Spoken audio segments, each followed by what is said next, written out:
Ma'am, what is that? It's an opossum. As Winnie and Wendell were growing up, they pretty much went everywhere with me. I would put them in the shopping cart and push them around, and people would just go wild to see possums at the grocery store. Hey, Winnie. They would do funny things like yawn and just make funny faces and show their teeth. Winnie. Hey, Winnie. So it was such a nice feeling to let them enjoy and be with me all the time, since they didn't have a usual typical life in the wild. Are you hungry? It was in August of 2020 that I came across a tiny little opossum around my pond.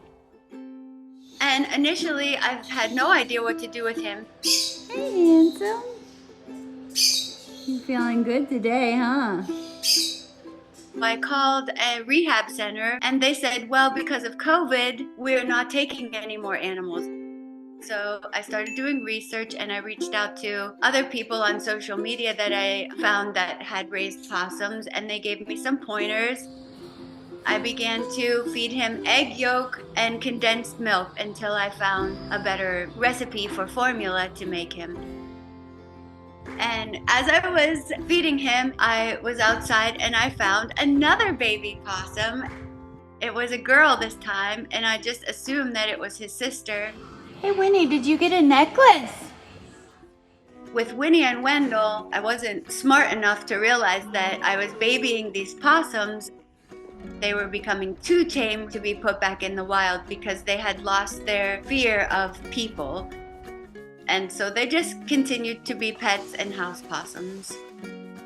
Wendell's personality was just basically a lover. He was a love sponge. Winnie, on the other hand, she was a little bit sassy, and she had way more of a diva attitude than Wendell. It's an everlasting bond that I had with Winnie and Wendell.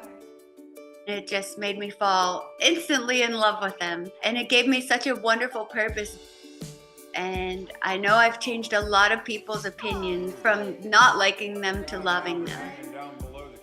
The stereotypes that Winnie and Wendell broke were that possums were stinky and messy and scary. And Winnie and Wendell were nothing of those typical thoughts that you would have for a possum. They were soft, they were clean, and they were friendly. They filled a void in my life that I would have never guessed could be filled with opossums, but I'm so glad that it was.